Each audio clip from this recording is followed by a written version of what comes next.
নারায়ণগঞ্জ 5 আসন থেকে নির্বাচিত মাননীয় সদস্য জনাব আবুল কালাম। জনাব আবুল কালাম, আপনার সময় 6 মিনিট। বিসমিল্লাহির রহমানির রহিম। মাননীয় স্পিকার, আপনাকে ধন্যবাদ। আজকে মহামান্য রাষ্ট্রপতির ভাষণ সম্পর্কে আনিত ধন্যবাদ প্রস্তাবের উপরে এই আলোচনায় অংশগ্রহণ করার সুযোগ দেওয়ার জন্য আপনাকে আরেকবার দ্বিতীয়বার ধন্যবাদ জানাচ্ছি। আলোচনায় আমি আমার নির্বাচনী এলাকার একজন জনপ্রতিনিধি হিসেবে, নির্বাচিত জনপ্রতিনিধি হিসেবে আমি আমার বক্তব্যকে আমার এলাকার জনগণের প্রত্যাশা পূরণের জন্য যে সমস্ত দাবি সমূহ আছে সেগুলো শুধুমাত্র আমি উপস্থাপন করব, রাজনৈতিক বক্তব্যের দিকে আমি যাচ্ছি না।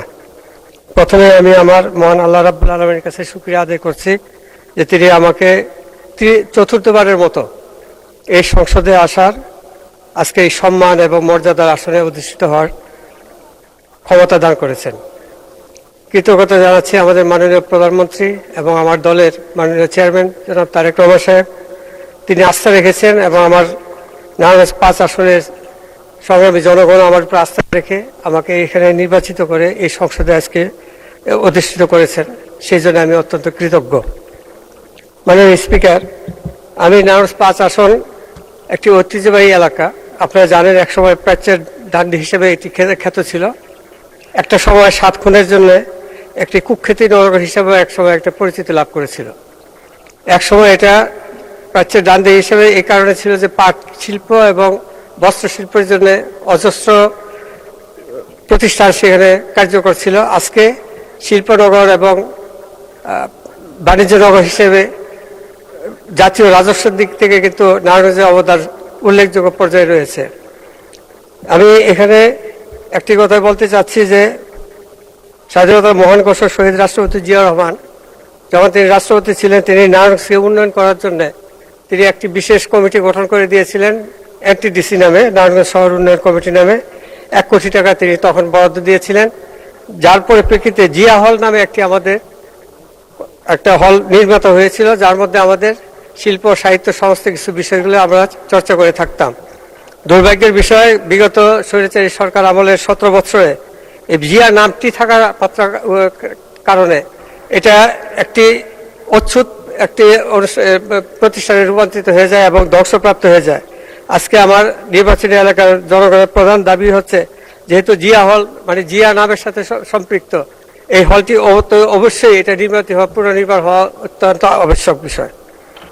মাননীয় স্পিকার, আবার নারায়ণগঞ্জের মধ্যে আপনার 300 বেড একটি স্পেশালাইজ হসপিটাল আছে, একটি জেনারেল হাসপাতাল আছে, একটি থানা হেলথ কমপ্লেক্স আছে।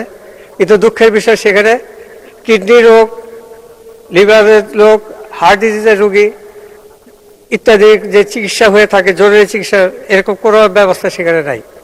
জনগণের এবারে প্রত্যাশা হলো এটাই যে একটি ক্যাথ ল্যাব সমৃদ্ধ একটি মেডিকেল কলেজ আমরা প্রত্যাশা রাখছি এখানে। আর কি আমাদের সরকারি তুলনাম কলেজ রয়েছে, সরকারি মহিলা কলেজ রয়েছে, সরকারি কদর কলেজ রয়েছে, এছাড়া বেসরকারি আরও 3-4টি কলেজ রয়েছে।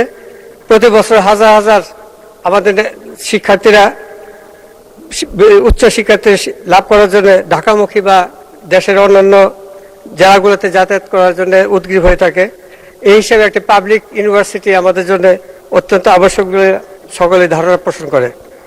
মাননীয় স্পিকার, এই উত্তরাঞ্চল এবং দক্ষিণাঞ্চলের মধ্যে একটা সেতু বন্ধন হিসেবে আমাদের মদনগঞ্জ মদনপুরে একটি আঞ্চলিক মহাসড়ক রয়েছে।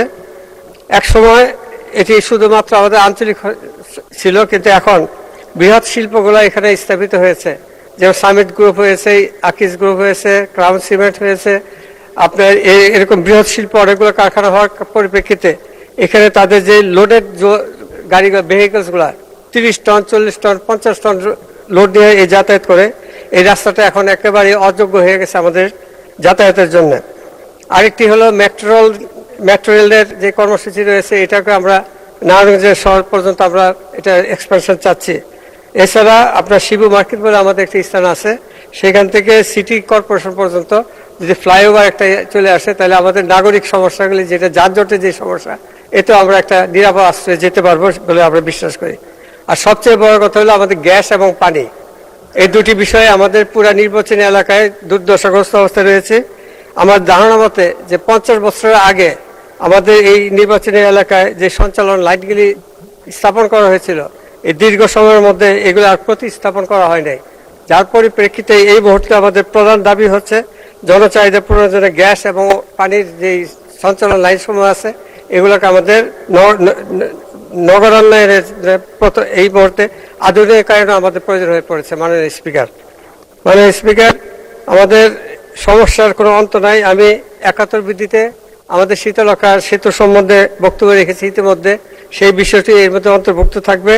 আমি আমার সম্পৃক্ত মাননীয় মন্ত্রী মহোদয়ের দৃষ্টি আকর্ষণ করে বলবো যে এই বিষয়গুলো যে আলোচনা এখানে আমি উত্থাপিত করলাম, আপনার মেহরবানি করে যদি আপনার জনস্বার্থের দিকে বিবেচনা করে এই সমস্যাগুলো সমাধান করে দেন, তাহলে আবার জনগণ, 5 আসনের জনগণ আপনার কাছে চিরকৃতজ্ঞ থাকবে এবং মাননীয় প্রধানমন্ত্রী জনাব তারেক রহমানের প্রতিও তাদের যে আস্থা রয়েছে সেটি আরো উত্তরোত্তর তারা কল্যাণমুখী হয়ে তাদের জীবন ধারণের জন্য তারা উপযোগী সুযোগ সুবিধা পেয়ে কৃতজ্ঞ থাকবে। ধন্যবাদ আপনার।